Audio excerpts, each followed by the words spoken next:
Let me begin by noting that in sharing this story, I've chosen to use random names for the individuals involved to make it easier for you to follow along. The real names of the people have been concealed to protect their privacy and dignity, as is often the case in matters like this. But make no mistake, this is a true account, one that came to me through fellow priests in the Archdiocese of Detroit who were directly involved in the events. It's a cautionary tale about the dangers of seeking power outside of God's grace, and how even the most well-intentioned soul can open a door to darkness. This story unfolds back in Detroit, Michigan, in the year 1993. Detroit was a city grappling with hard times. Then the auto industry had taken a big hit, factories stood empty like skeletons along the streets, and the economy was in a deep slump. Unemployment was high, crime was rampant, and folks were just trying to hold on. Amid all that, there was a man I'll call Michael Torres. He was 40 years old, a detective with the Detroit Police Department, working out of a precinct not far from downtown. Michael was a solid guy, tall, about 6 feet 2 inches, with a thick mustache and sharp eyes that missed nothing. He had a reputation for cracking cases fast, always loyal to his fellow officers, the kind of cop who believed in justice with every fiber of his being. He lived in a modest 2-story red brick house on Woodward Avenue, right in the heart of the city. It wasn't fancy, but it was home, with a small front yard where the kids played and a backyard grill where Michael would fire up burgers on weekends.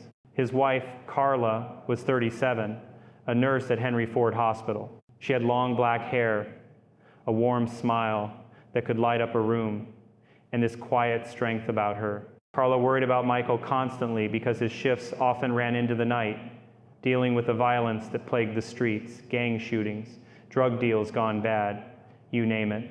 But she supported him, always had a hot meal waiting when he got home, even if it was 2 in the morning.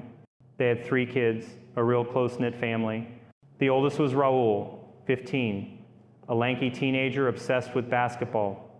He'd shoot hoops for hours at the local park, dreaming of making it to college on a scholarship, maybe even the pros someday. Then there was Anna, 12, a bubbly girl who loved drawing pictures, flowers, animals, scenes from the Bible. She was always helping her mom around the house, setting the table, or folding laundry with that innocent joy kids have. And the youngest, Nico, 8 years old, was a bundle of energy.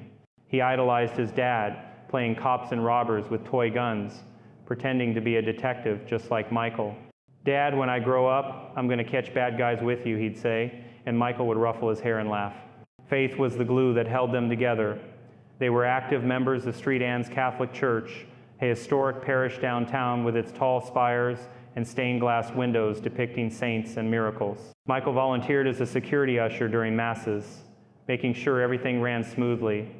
Carla taught catechism classes to the young ones, sharing stories of Jesus and the apostles with that gentle patience of hers. The kids served as altar boys and girls, learning the rituals, the prayers, the sense of community. Sundays were sacred, Mass in the morning, then family lunch, maybe a walk along the Detroit River if the weather was nice.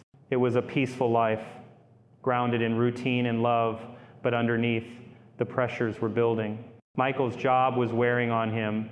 Detroit in '93 was no picnic for law enforcement. The crack epidemic was still lingering. Gangs like the Young Boys Incorporated were controlling corners, and homicides were through the roof, over 600 that year alone. He'd come home exhausted, haunted by the faces of victims, the senseless brutality. One case in particular stuck with him that spring, a gang-related murder where a young mother was caught in the crossfire, leaving behind 2 small children. Michael poured everything into it, working double shifts, interviewing witnesses who were too scared to talk. But leads dried up, and the frustration gnawed at him. He started praying more intensely, not just at church, but in quiet moments at his desk in the precinct. "Lord, give me the strength to see justice done," he'd whisper, his hands clasped tight. One day, after wrapping up a grueling interrogation that went nowhere, Michael was rummaging through an old file cabinet in the evidence room, dusty, forgotten drawers filled with relics from cases long closed. That's when he found it. An antique prayer book, bound in worn leather, its pages yellowed with age. It looked like it dated back to the 19th century, with Latin inscriptions and ornate illuminations. Curious and feeling a bit desperate for some solace, he flipped through it during his lunch break. One prayer caught his eye, an invocation for strength against evil, something about calling upon divine power to overcome darkness. It was in Latin, but there was an English translation scribbled in the margins, "Grant me the might to vanquish the wicked, to uphold the law in thy name." Thinking it might calm his nerves, he read it aloud in the empty room, his voice echoing off the concrete walls. It felt oddly empowering, like a weight lifted off his shoulders. He slipped the book into his jacket pocket and went back to work, not giving it much more thought. But in the weeks that followed, things started to change. Subtly at first, but noticeably, Michael began solving cases with an uncanny efficiency. He'd walk into a crime scene and almost intuitively know where to look for evidence, a hidden weapon under a floorboard, a fingerprint on a doorknob that others missed. Interrogations? Suspects would crack under his gaze, spilling confessions without much prodding. His words had this persuasive edge, like he could read their minds, anticipate their lies before they spoke them. Colleagues started calling him Torres the Unbeatable, slapping him on the back in the locker room. Even his captain took notice, hinting at a promotion to sergeant. At home, he seemed more energized, telling Carla about the breakthroughs, with a spark in his eyes she hadn't seen in months. Yet, there were little signs that something was off. The prayer book he'd left it on his nightstand would sometimes flip open on its own to new pages when no one was around. Michael dismissed it as a draft from the window. Then came the whispers. At first, he thought it was fatigue, but in quiet moments, he'd hear a low voice in his head, promising absolute justice if you embrace the shadows. It unsettled him, but he pushed it aside, attributing it to stress. After all, the results were speaking for themselves. Arrests were up. The streets felt a tad safer, at least in his beat. Carla noticed he was sleeping less, pacing at night, but when she asked, he'd smile and say, "Just thinking about the next case, honey. God's on our side." What Michael didn't know, what none of us fully understand until it's too late, is that some doors, once opened, are hard to close. That prayer wasn't just words, it was an invitation, a crack in the armor of faith where evil could seep in. And in Detroit, a city already shadowed by decay, that darkness found a willing host in a man who only wanted to do good. But as I've seen in my own experiences with possessions and oppressions, the devil doesn't announce himself with horns and fire.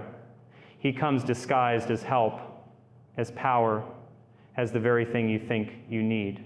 As the summer of '93 heated up, those changes accelerated. Michael started using force in ways he never had before, a rough shove here, a threat there, always justified as necessary to get the job done. One afternoon, during an interrogation of a suspected drug dealer, he felt a surge of anger, his body trembling as if electrified. His voice deepened, almost growling, and he laughed a cold, mocking chuckle that wasn't his own. The suspect paled, confessing everything on the spot. Later, alone in the restroom, Michael stared at his reflection, and for a split second his eyes seemed to flicker red.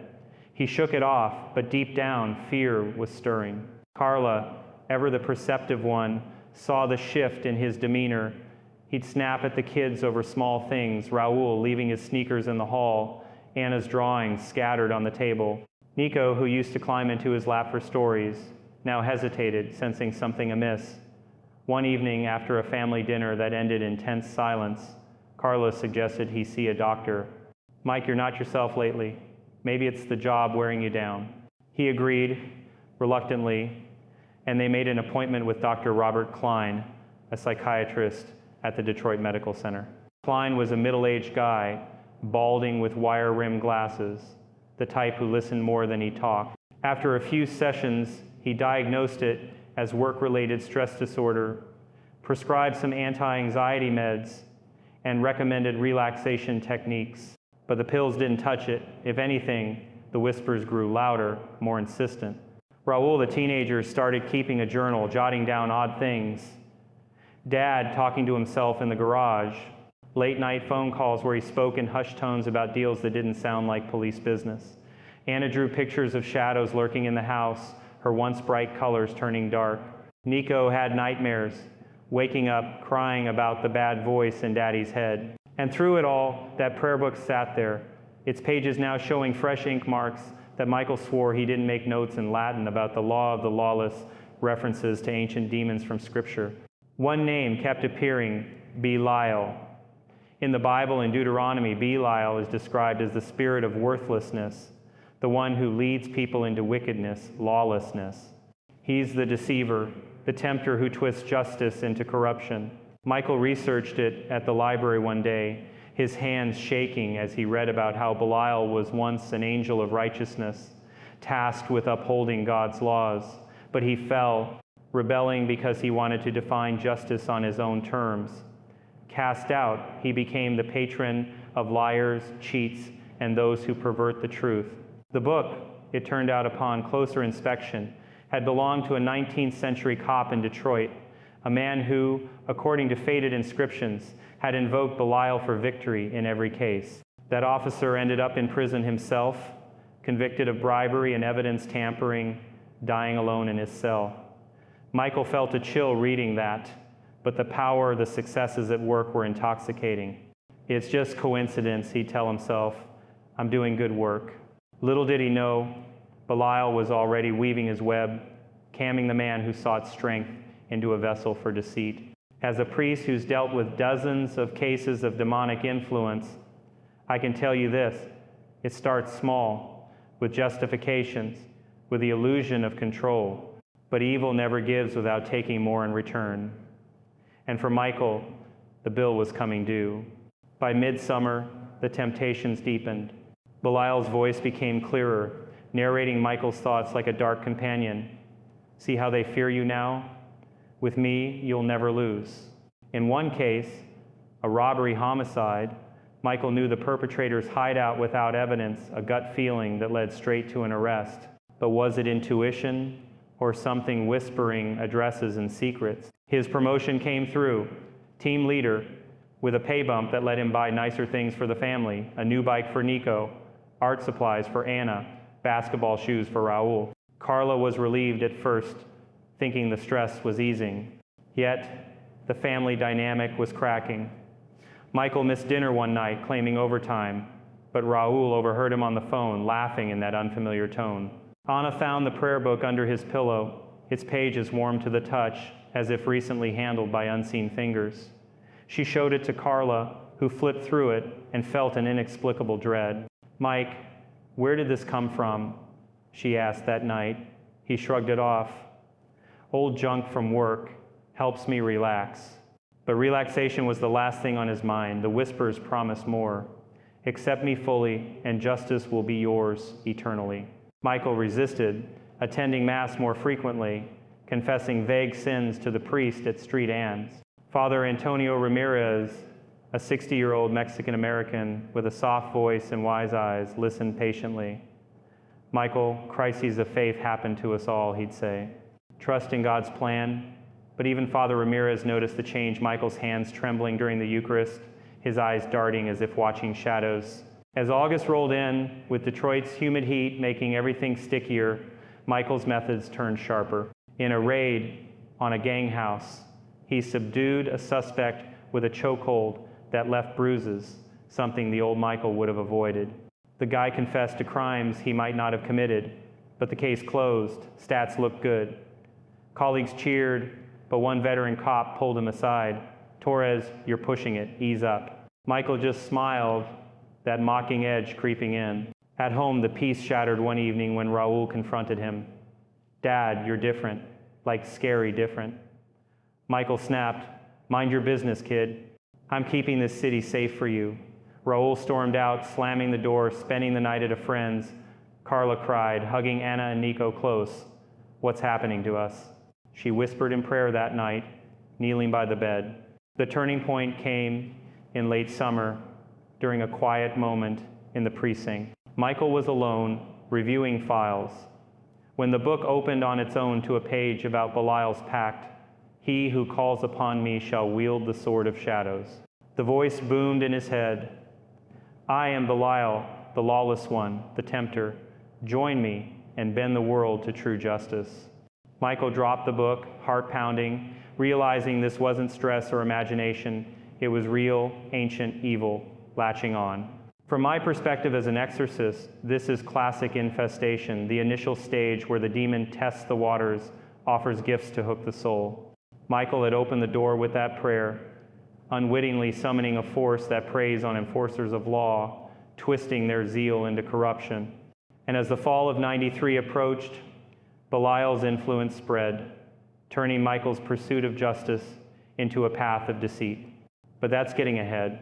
For now, in those early months, it was the calm before the storm, a family man, a dedicated cop, unknowingly inviting hell into his life. If only he'd burned that book right then. But hindsight is 20/20, as they say. The lesson here, folks, is vigilance and faith. Evil lurks in the ordinary, waiting for that moment of weakness. As the story continues, you'll see how this escalated. But remember, God's light always pierces the dark if we let it. As the leaves began to turn in that fall of 1993, Michael's life took a darker twist, one that I've come to recognize all too well from the cases I've handled over the years. The initial boost from that old prayer book had seemed like a godsend, but now it was revealing its true nature. Belial wasn't content with subtle nudges. He started pushing harder, weaving his deceptions into Michael's daily routine like threads in a noose. You'd think a seasoned detective like him would spot the red flags, but that's the cunning of these entities. They blind you with your own desires. It started with the interrogations. Michael had always been good at reading people, but now it was like he could peer into their souls. Take this one case, a string of burglaries hitting mom-and-pop stores along 8 Mile Road. Witnesses were clamming up, scared of retaliation from the local crew. Michael sat across from a low-level fence in the interrogation room, a dingy space with flickering fluorescent lights and the smell of stale coffee. Normally, it'd take hours to crack him, but Michael leaned in, his voice steady, almost hypnotic. "You know what happens to guys like you," he said, not as a threat, but as if stating a fact from some unseen script. The guy's eyes widened, sweat beading on his forehead, and he spilled everything: the names, the stash house in Highland Park, even details about payoffs to dirty cops. Michael walked out with a full confession in under 20 minutes. His partner, a grizzled vet named O'Malley, shook his head in awe. "How'd you do that, Torres? It's like you had him wired." But inside, Michael was rattled. As he typed up the report that night, the whispers returned, clearer than before. "Well done, my vessel." See how truth bends to your will? He rubbed his temples, chalking it up to exhaustion from pulling 12-hour shifts. The promotion to team leader meant more responsibility, coordinating raids, briefing the brass at 130 Beaubien Street headquarters. He was clocking in at 5 a.m., some days fueled by black coffee and this newfound edge. Arrests in his unit spiked by 30% that quarter, and the media even ran a small piece in the Detroit Free Press. Detective turns tide on crime wave. Michael clipped it out, showed it to Carla over breakfast, trying to ignore the faint laughter echoing in his mind. Carla, bless her heart, wasn't fooled. She'd been a nurse long enough to spot when someone was unraveling.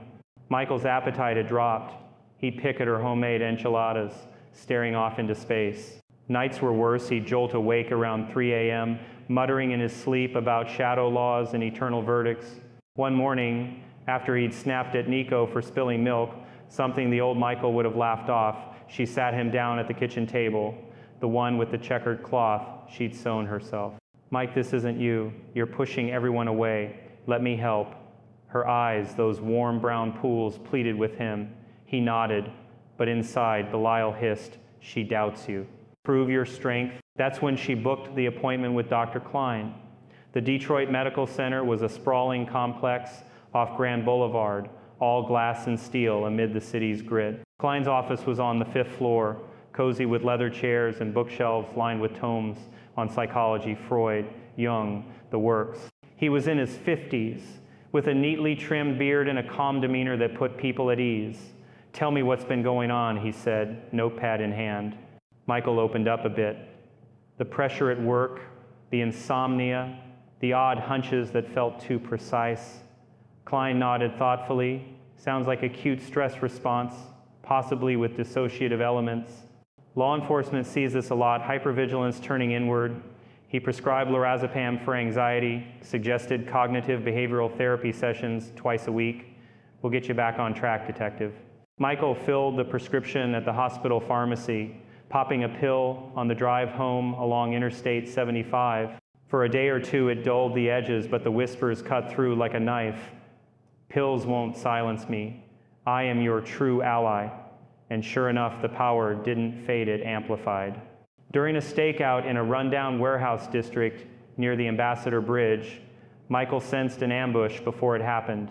His team avoided a shootout, nabbing 3 armed dealers with kilos of heroin. The commendation came swift, but so did the doubts. O'Malley pulled him aside again. Torres, you're on fire, but you okay? You talk to yourself sometimes. At home, the kids felt the ripple effects. Raul, that basketball-loving teen, was hitting his growth spurt, now 5'10", and filling out, but his journal entries grew more frantic. He'd sneak peeks at his dad's desk, finding scribbled notes in the prayer book's margins. Latin phrases like Belial regnat, Belial reigns. Raul didn't know what it meant, but it scared him. He'd Google it on the family computer, a clunky desktop in the living room, learning about biblical demons, spirits of lies and anarchy. Dad's changing, he wrote one entry. Last night, he got a call at midnight, laughed like someone else was in the room. Mom's worried sick. Raul started skipping practices, hanging out more with friends from school, trying to escape the tension. Anna, the artist, channeled her fears into her drawings. Instead of sunny landscapes, she sketched twisted figures, shadowy men with red eyes lurking behind police badges. She'd show them to Carla, who hugged her tight. It's just imagination, mija. But Carla knew better.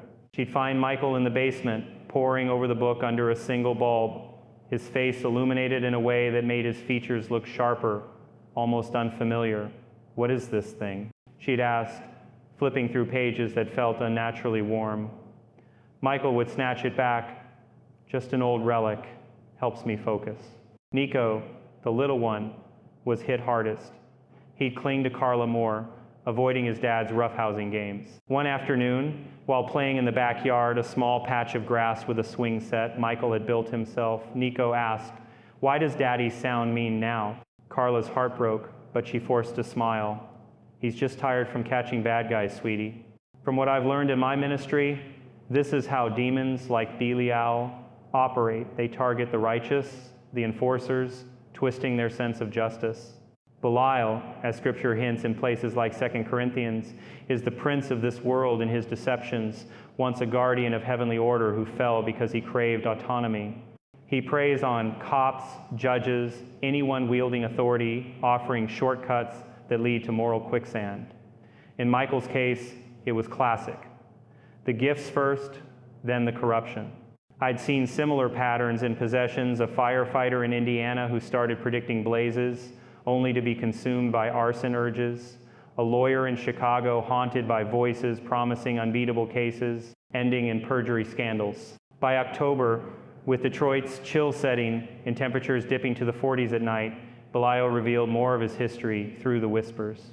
"I was forged in light," the voice intoned one evening as Michael drove home along Jefferson Avenue, the Detroit skyline twinkling across the river, tasked with weighing souls, upholding the divine code. But why bow to flawed laws? I redefined them, and for that I was cast into the abyss. Now, I elevate those like you mortals who tire of heaven's chains. Michael gripped the steering wheel, his Ford Taurus swerving slightly. He pulled over near Belle Isle Park, the wind whipping off the water, and shouted into the empty car, "Who are you really?" The response chilled him, "Your better self. Accept me, and we'll rewrite justice together." He confided a sliver of this to Father Ramirez during confession at Street Ann's. The church's confessional was dim, scented with incense and polished wood. Father Ramirez, with his gentle accent shaped by years in Mexico before coming north, listened without judgment. "My son, these could be temptations of the mind, amplified by your burdens. Pray the rosary daily. Seek the intercession of Street Michael the Archangel." Michael nodded, but as he left, clutching a blessed medal the priest gave him. Belial mocked, "Foolish trinkets, my power is older than his saints." Carla ramped up her own prayers, attending daily Mass when her shifts allowed, kneeling before the statue of Our Lady of Guadalupe in the side chapel. She'd light candles, small votives flickering in red glass for Michael's protection. One night after the kids were in bed, she confronted him in their bedroom, the walls adorned with family photos from happier times, vacations to Mackinac Island, Raoul's first basketball game. Mike, the doctor's not enough. This book, these changes, is spiritual. Let's talk to Father Ramirez together. He hesitated, but agreed, though Belial's influence made him drag his feet. Meanwhile, the cases piled up. A high-profile murder in Greektown, a businessman gunned down outside a casino. Michael intuited the killer's motive, a debt to organized crime. He convinced a reluctant witness, a waitress with trembling hands, to testify by promising protection that felt eerily assured. The arrest made headlines, but whispers in the department grew, "Torres is too good. Something's off." One internal affairs officer even flagged him for review, but it got buried in paperwork. Raoul's journal captured the home front's decay. Dad came home late again, eyes bloodshot. He argued with Mom about money, said we could afford a new car now, but where's it coming from? He muttered about gifts from allies. Scary. Anna stopped drawing altogether, her crayons gathering dust. Nico started wetting the bed, something he hadn't done since toddlerhood. As Thanksgiving neared, with the family gathering at Carla's sister's house in Dearborn, a cozy ranch-style home filled with the aroma of turkey and tamales, the facade cracked wide. Michael excused himself during dinner, stepping outside to the porch where snow flurries danced under streetlights. The voice surged, "They don't understand your sacrifice. Let me show you real power." He felt a rush, like adrenaline but colder, and when he returned, his laughter at a joke rang hollow, echoing with that other timbre. In my experience, this phase, the oppression stage, is when the demon consolidates control, isolating the victim. Belial was masterfully eroding Michael's support, family, faith, even his own sanity. But God doesn't abandon his children. Seeds of resistance were there in Carla's persistence, in the kids' unspoken fears, in Father Ramirez's quiet vigilance. By winter's grip, with Detroit buried under 6 inches of snow, the entity pushed boundaries further. Michael began bending rules outright, fudging reports to close cases faster, accepting tips from informants that smelled like bribes. Belial justified it. The end sanctifies the means. True justice demands flexibility. One raid netted not just drugs, but cashed thousands in unmarked bills. Michael pocketed a stack, telling himself it was for the family, for college funds, or a down payment on a bigger house in the suburbs. Carla found the money hidden in his sock drawer while doing laundry. "Mike, this isn't right," she said, her voice breaking. He exploded. "You think I do this for fun? I'm making the city safer." The argument echoed through the house, waking the kids. Raoul stood in the doorway, fists clenched. "You're turning into one of them, Dad, the bad guys?" Michael deflated, apologizing, but the damage lingered. Dr. Klein upped the meds during their next session, adding an antidepressant. "We're dealing with potential bipolar tendencies here," he said, though tests showed nothing physical. Michael skipped doses, claiming they fogged his mind, dulled his instincts. The prayer book evolved too, pages filling with new script, diagrams of infernal hierarchies, references to summoning allies. One entry detailed Rahab, the chaos demon from Job, a leviathan of secrets and storms. Belial hinted, "Soon, I'll call upon her to shield our work." Michael shuddered, but read on, hooked. From an exorcist lens, this was infestation turning to obsession, the demon embedding thoughts, altering behaviors. I've cast out similar spirits, ones that latch on to professions of power. Belial, in particular, delights in perverting lawmen, as if mocking God's order. As 1993 faded into 94, the family's church involvement waned. Michael skipped volunteering, claiming overtime. Carla dragged the kids to Mass alone, praying fervently. Father Ramirez noticed, pulling her aside after a service. "How's Michael?" "He seems distant." She confided vaguely, "Struggling, Father. Pray for us." Little did they know, the worst was brewing. Belial's temptations were about to spill over, summoning chaos that would shatter everything. But that's the nature of these battles. Darkness deepens before the dawn. Faith, though tested, endures. As the new year dawned in 1994, with Detroit hunkered down under blankets of snow and the kind of bone-chilling cold that seeps into your soul, temperatures plummeting to single digits, Fahrenheit Belial's grip tightened like a vice. What had begun as whispers and hunches morphed into outright manipulation, turning Michael's badge from a symbol of honor into a tool for deceit. I've encountered this progression in my work more times than I'd like. Demons don't conquer overnight. They erode, layer by layer, until the person's will is buried under illusions of necessity. It escalated with the evidence. Michael had always played by the book, chain of custody, probable cause, the works. But now, facing a backlog of unsolved assaults in the Cass corridor, a gritty strip of abandoned buildings and flickering neon, he felt the urge to help things along. During a search of a suspect's apartment, a cramped walk-up reeking of cigarette smoke and despair, he planted a bloody knife from another case, wiping it clean of old prints and smudging it with the guy's DNA from a discarded cup. "It's for the greater good," Belial murmured in his ear as he did it. "This scum deserves it. Justice delayed is justice denied." The arrest stuck, the trial swift, but deep down, Michael knew it was wrong. The convicted man, a petty thief with no violent history, protested his innocence from the stand, his eyes locking on Michael's in the courtroom like a silent accusation. Word spread in the precinct subtly at first, rumors of Torres cutting corners, cases closing too neatly. His captain called him in for a chat in the corner office, overlooking the frozen Detroit River, steam rising from the water like ghosts. "Mike, you're a star, but IA's sniffing around. Keep it clean." Michael nodded, flashing that confident grin, but inside turmoil brewed. Belial laughed. "They envy your prowess. Let me protect you." And protect he did, or so it seemed, whispering names of snitches in the department, helping Michael dodge scrutiny by shifting blame to rookies. That's when Rahab entered the picture, summoned not with rituals but through Belial's growing dominion.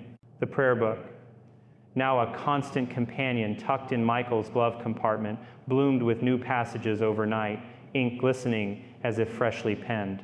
Rahab, drawn from the chaos of the deep in Job and Psalms, was depicted as a monstrous sea serpent, embodiment of turmoil and concealment.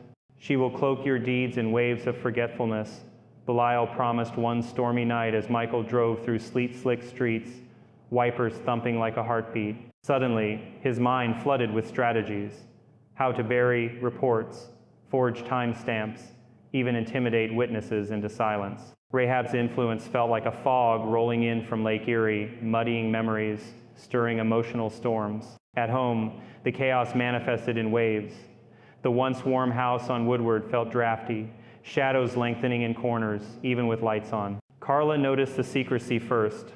Michael locking his study door, a small room off the kitchen cluttered with files and that infernal book. He'd emerge hours later, eyes glazed, muttering about allies in the depths. Gifts appeared unannounced, a pearl necklace for Carla, sourced from overtime bonuses, though she knew his salary hadn't budged.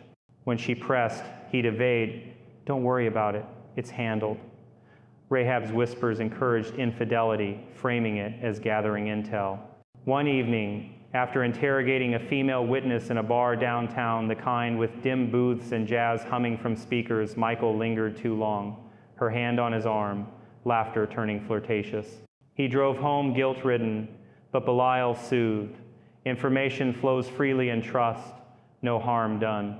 The family fractured under the strain. Arguments erupted like sudden squalls. One February night, amid a power outage from an ice storm, candles flickering on the dining table, Carla confronted him about a suspicious hotel receipt crumpled in his pocket. "Who is she, Mike? This isn't us." Her voice cracked, tears streaming as Raul and Aina huddled in the hallway, Nico peeking from his room with wide eyes. Michael denied it at first, then lashed out. "You think I enjoy this? I'm drowning in the job and you accuse me?" Rahab amplified the discord, planting doubts in Carla's mind. whispers she half heard in quiet moments, suggesting Michael was lost forever. Raoul, now sullen and withdrawn, packed a bag and stormed out to a friend's house in Ferndale, a suburb 10 miles north. "You're no hero anymore, Dad. You're a liar," he shouted, slamming the door against the howling wind. Aina retreated into silence, her once vibrant personality dimmed. She'd curl up on the couch with a blanket, staring at the TV snow during blackouts, refusing to eat Carla's arroz con polo. "Daddy doesn't tell stories anymore," she'd whisper to her doll, tears staining its fabric. Nico developed fears, screaming from nightmares of monsters in the walls, clinging to Carla like a lifeline. The boy who'd played detective now hid under his bed when Michael raised his voice. Michael himself battled hallucinations, Rahab's specialty. In the bathroom mirror, fogged from a hot shower, he'd see suspects' faces, morphing into mocking grins, their lips moving soundlessly. "You framed us, Torres. Who's the criminal now?" Driving to work along Interstate 94, billboards seemed to twist with accusatory messages just as perverted before snapping back to normal. Sleep brought no respite, dreams of drowning in turbulent seas. Belial's voice booming from the depths, "Embrace the chaos, or it consumes you."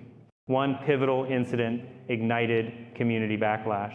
In March, during a routine traffic stop on Grayshot Avenue, a bustling thoroughfare lined with auto shops and diners, Michael pulled over a young black man for a taillight violation. Rahab urged escalation. "He's hiding something. Make him confess." No drugs found, but Michael discovered a planted baggie of cocaine leading to an arrest. The man, a college student with no record, fought the charges, sparking protests outside the precinct. Signs read, "Stop the frame-ups," and chants echoed through the cold air. The Free Press ran an expose hinting at police misconduct. Michael's superiors suspended him pending review, but Belial twisted strings, witnesses recanting, files vanishing in bureaucratic waves. Carla, anchored by her faith, turned to street ends more desperately. She'd slip in during lunch breaks from the hospital, kneeling in the pews amid the scent of beeswax and old stone. "Lord, bring my husband back," she'd pray, rosary beads clicking softly. One Sunday after Mass, as families milled about in the vestibule, sharing coffee and donuts, she pulled Father Ramirez aside. The priest, his clerical collar slightly askew from hugging parishioners, led her to his office, a cozy space with books on spirituality stacked high and a crucifix dominating the wall. "Father, Michael's not right. He's secretive, angry, and I found things, money, lies. It's like something's possessing him." Ramirez, drawing from decades of pastoral care in Detroit's tough neighborhoods, listened intently. "Carla, midlife crises hit hard, especially for men in his line of work. But let's visit together. Prayer can heal much." He came that evening, a modest dinner of Carla's lasagna cooling on the table.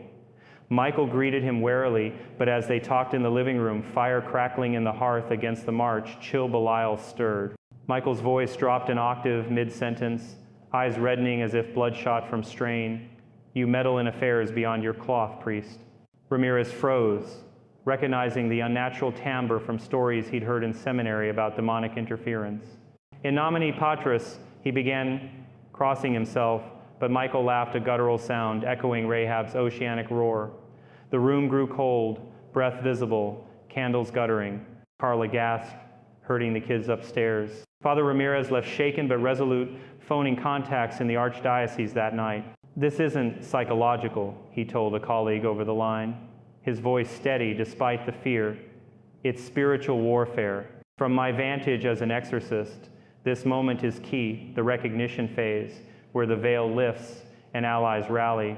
Belial and Rahab thrive in isolation, but faith communities pierce that bubble." As spring thawed, the city tulips pushing through snow in Palmer Park, the Tigers gearing up for opening day at the old stadium, the entity's spread accelerated.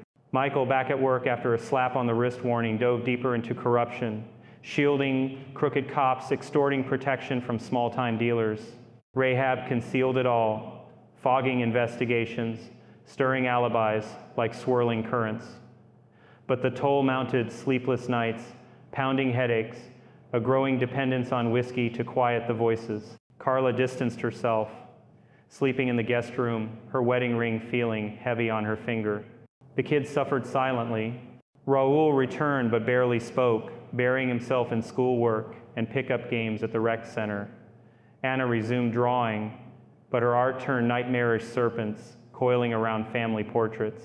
Nico's school called about behavioral issues, fights on the playground, echoing his father's inner rage.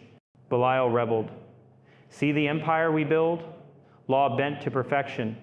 Yet cracks appeared Michael's fleeting regrets during quiet moments, glancing at family photos on his desk, whispering half prayers. Rahab drowned them out, but not entirely. By summer's heat, with Detroit simmering at 90 degrees and humidity thick as soup, the deceptions peaked.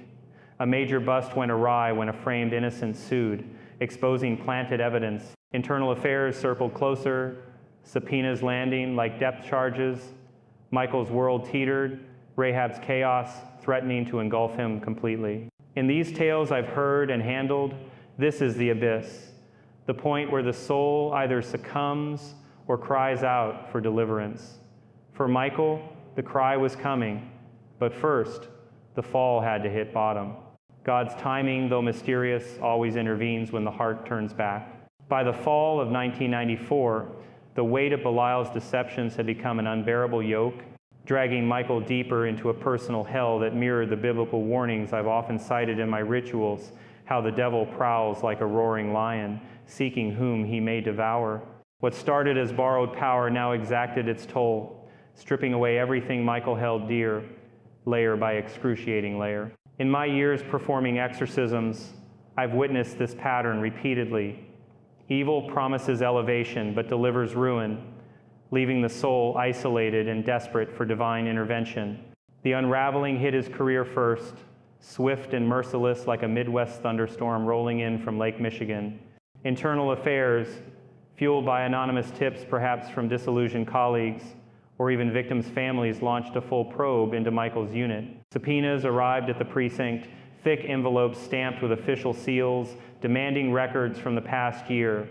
His planted evidence in that traffic stop case, it crumbled under scrutiny when the lab retested the cocaine baggie, revealing inconsistencies in the chain of custody. The college student's lawsuit gained traction, backed by civil rights groups marching outside the federal courthouse on Lafayette Boulevard, their signs demanding accountability amid chants that echoed through downtown's concrete canyons. Michael's suspension turned permanent in October, his badge and gun confiscated in a humiliating ceremony in the captain's office. Torres, you were one of the best, the captain said, avoiding eye contact, the room heavy with the scent of old cigars and regret. But this, corruption allegations, falsified reports, we can't look the other way. Michael sat there numb, Belial's voice taunting, they betray you, as all mortals do, fight back. But without the department's shield, the lawsuits piled up wrongful arrest claims from half a dozen closed cases, each demanding settlements that drained his savings. By Thanksgiving, the family home was under threat of foreclosure, bills stacking on the kitchen counter like accusations. Financial ruin followed, a cascade that felt orchestrated by Rahab's chaotic hand. Michael's gifts from shady sources dried up as informants scattered, fearing association with a fallen cop. He cashed out his pension early, penalties eating half, but it barely covered legal fees from a shark of an attorney in a high-rise on Renaissance Center. Carla, working double shifts at the hospital, scrubs stained from long hours in the ER, tried to float them, but resentment brewed. We had a life, Mike. Now it's all gone because of whatever this is, she'd say, her voice weary over reheated dinners. The kids ate in silence, the table a far cry from the lively gatherings of years past. Isolation crept in like Detroit's winter fog off the river, Rahab excelling at severing ties. Friends from the four stopped calling, barbecues and poker nights vanished. Even church acquaintances distanced themselves after whispers of scandal reached street Anns. Carla filed for separation in December. The papers served on a snowy afternoon as flurries blanketed the driveway. I can't watch you destroy us anymore, she told him, packing suitcases into her old Chevy station wagon, the engine sputtering in the cold. Raoul, now 16 and hardened, helped load boxes, his glare cutting. You sold out justice, Dad. How's that feel? Anna and Nico clung to her legs, sobbing, "Don't go." Mommy, as the car pulled away to her sister's place in Warren, a working-class suburb 15 miles out. Michael stood on the porch alone, the house echoing empty, Belial chuckling, "Now you see humanity's frailty. Rely on me alone." Loneliness bred addiction, a common refuge in these spiritual battles I've seen. Michael turned to the bottle-cheap whiskey from the corner liquor store on Woodward, the kind that burns going down and numbs the whispers temporarily. He'd sit in the dim living room, curtains drawn against the gray January skies, bottle in hand, replaying memories on an old VCR, family videos from summers at Belial, laughter now mocking his solitude. Hangovers brought migraines, visions intensifying Rahab, conjuring tidal waves in his dreams, drowning him in regrets. The sea swallows truths, the entity would hiss, manifesting as saltwater taste in his mouth upon waking. The breaking point came in February '95, amid a brutal cold snap where temperatures hovered around zero, wind chills dipping to -20. Michael, unemployed and bankrupt after a court-ordered asset liquidation, his prized baseball card collection sold for pennies, stumbled into despair. One night, after draining a fifth of bourbon, he loaded his off-duty revolver, a snub nose, .38 kept in a drawer, despite the suspension. Sitting on the edge of the bed, sheets rumpled and unwashed, he pressed the barrel to his temple, tears streaming. "Why me?" he whispered to the empty room. Belial urged, "End it, join my realm where pain fades." But in that abyss, a flicker of faith stirred a childhood memory of his mother's rosary, the Lord's Prayer half remembered. He pulled the trigger on an empty chamber, the click echoing like judgment, then collapsed sobbing, the gun clattering to the floor. He woke in Henry Ford Hospital's ER, tubes in his arms, monitors beeping steadily.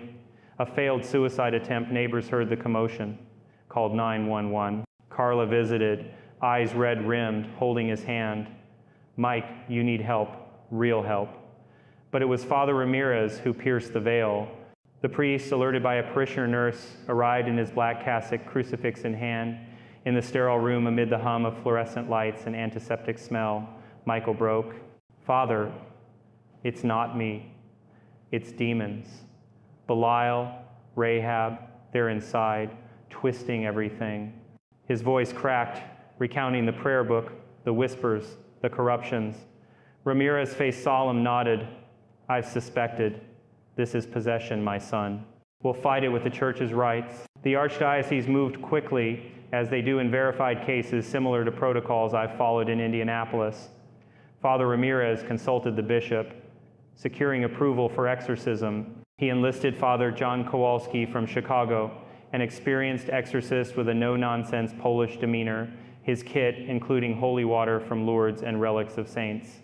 Sessions began in Marchett Street. Anne's Rectory, a secure back room warded with blessed salt lines and crucifixes on every wall. The first rite was harrowing, the kind that tests even seasoned priests.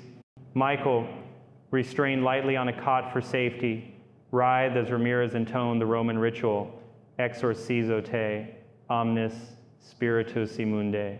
Belial resisted fiercely. Books flew from shelves, slamming into walls with thuds that shook the foundation. The air grew frigid, breath frosting despite the heater cranked to 80 degrees. Michael's voice boomed, not his own. "You dare challenge me, mortals?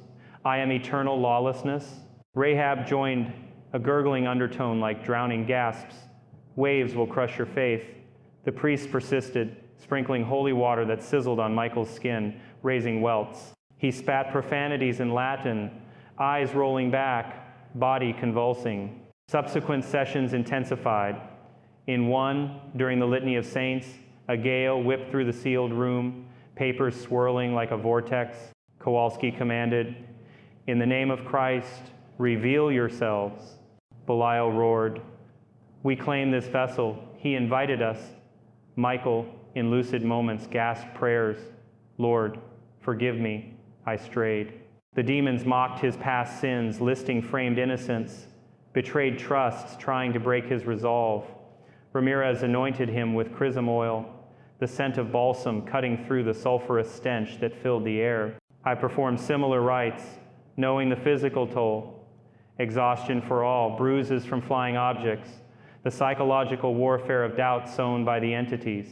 But Michael's core faith held a mustard seed growing amid the storm. He'd cling to a rosary during lulls, murmuring Hail Marys, drawing strength from memories of family masses. By April, after 5 grueling sessions, each lasting hours, leaving the priest drained and Michael weakened, but clearer the demons weakened. Rahab faded first, her chaotic whispers dissolving into silence during a recitation of Psalm 93. The floods have lifted up, O Lord. Belial clung longer, defiant. He is mine by right. But Michael's will, bolstered by confession and communion, pushed back. In these struggles, as I've learned, victory hinges on the victim's repentance and God's grace. Michael paid dearly, career gone, family fractured, health shattered, but the path to redemption opened. The final confrontation loomed, a testament to enduring light in darkness.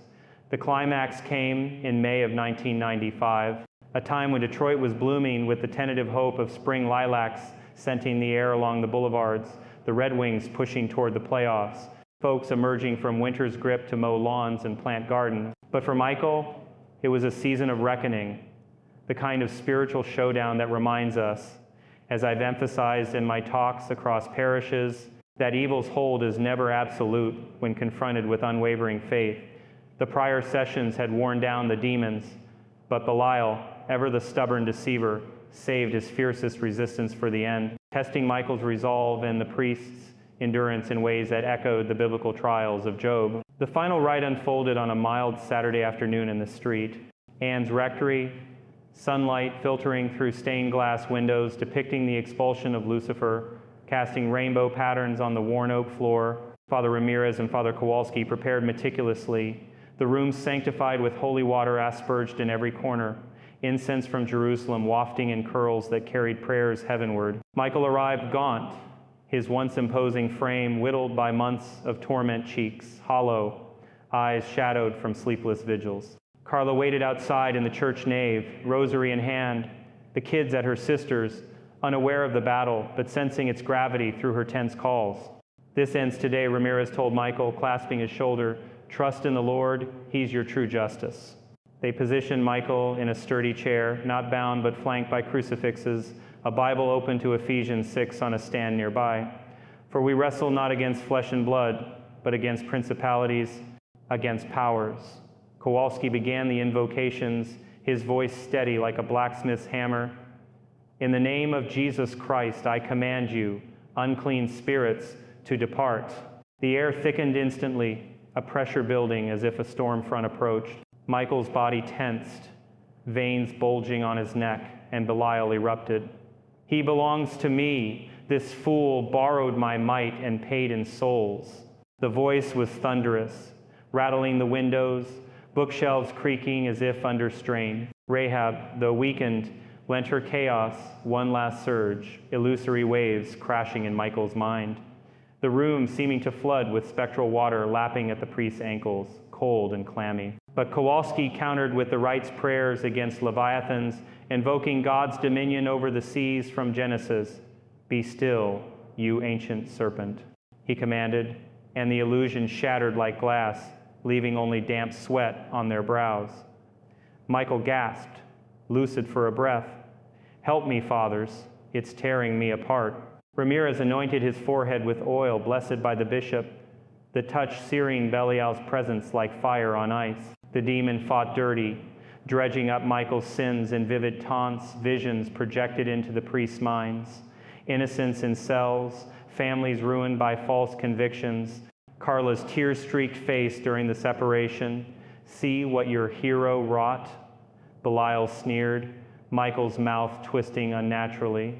Kowalski, undeterred from his Chicago experiences with hardened cases, pressed on. These are forgiven in confession. Christ's blood covers them. He sprinkled exorcised salt. Crystals hissing on the floor like embers. The entity howled, Michael's chair scraping backward inches, propelled by unseen force. As the sun dipped lower, casting long shadows, Belial's defiance peaked. You expel me, but I'll return. Justice is mine to warp. The room chilled to freezing, frost rhyming the windows despite the 70-degree day outside. Objects levitated, a candlestick hurtling toward Ramirez, who ducked as it clanged against the wall. The Bible pages flipping wildly to Deuteronomy, where Belial's name cursed the lawless. Michael convulsed, foam flecking his lips, body arching in agony. In that crucible, his faith reignited like a spark in dry tinder. Drawing from depths, he thought lost memories of his wedding vows, baptizing the kids. Volunteering at church, he cried out, "No, God is the true justice. I reject you, Belial." The words, raw and resolute, shifted the tide. Kowalski seized the moment, invoking the full authority of the church. By the power of the Holy Trinity, depart and never return. A gale whipped through, not destructive but purifying, carrying a scent of fresh rain. Belial's roar faded to a wail, Rahab's murmurs dissolving into nothingness. Michael's body slumped, unconscious but breathing steadily, peace settling like a blanket. The priests, sweat-soaked and trembling, exchanged glances, victory hard won, but evident in the room's sudden warmth, the light brightening as if heaven approved. Michael awoke hours later in a parish guest room, disoriented but clear-headed for the first time in years. No whispers, no shadows, just exhaustion and remorse. "I borrowed from the devil to play God," he wept to Ramirez, who sat vigil. "And I destroyed everything," the priest comforted, "but God restores. Burn the book, start anew." They did so that evening in the church courtyard, the prayer tome consigned to flames in a metal bin, pages curling black as acrid smoke rose skyward. Michael watched, tears mingling with relief, the last remnant of his folly vanishing. Redemption didn't come overnight. It's a journey, as I've counseled many post-exorcism. Michael lost his badge permanently, the scandals barring re-entry to law enforcement.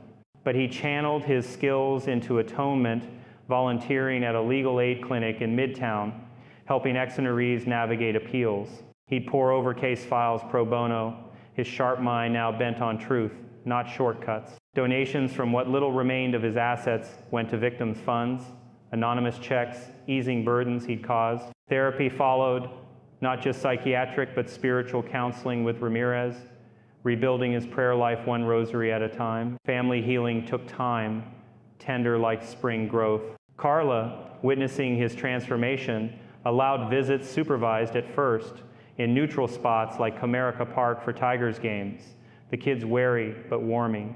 Raul, channeling his anger into studies, forgave over a heartfelt talk on a bench overlooking the Detroit River. "You messed up, Dad, but you're fighting back. That's heroic." He pursued law school later, becoming a public defender, vowing to uphold untainted justice. Anna blossomed again, her art turning to hopeful themes, families reunited under sunny skies, and Nico, resilient as kids are, resumed hero worship, playing catch in the park with a dad who now shared stories of grace, not glory. By 1996, Carla and Michael reconciled, renewing vows in a quiet Street Anne's ceremony, the church bells pealing over the city. They moved to a smaller home in a quieter neighborhood near Grosse Pointe, rebuilding brick by brick, family dinners revived, laughter echoing once more. Michael found work as a security consultant for nonprofits, his experiences a cautionary asset. But his true calling emerged in community outreach, speaking at church groups, anonymized tales warning of spiritual pitfalls. "I sought strength in shadows," he'd say, voice steady and paid dearly. True power comes from God alone. As years rolled to 2005, Detroit evolving with casino revamps and urban renewal, Michael's life stood as testament. At 62, graying but vigorous, he advised at-risk youth programs, mentoring ex-cons on redemption paths. The story circulated quietly in clerical circles, Ramirez sharing it at conferences, inspiring vigilance against occult lures. I heard it through those networks.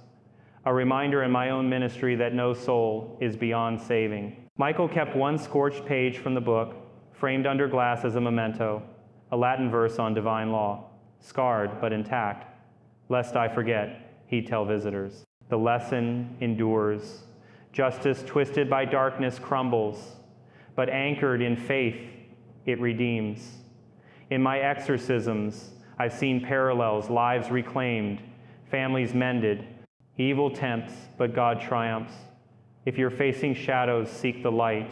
It's always there.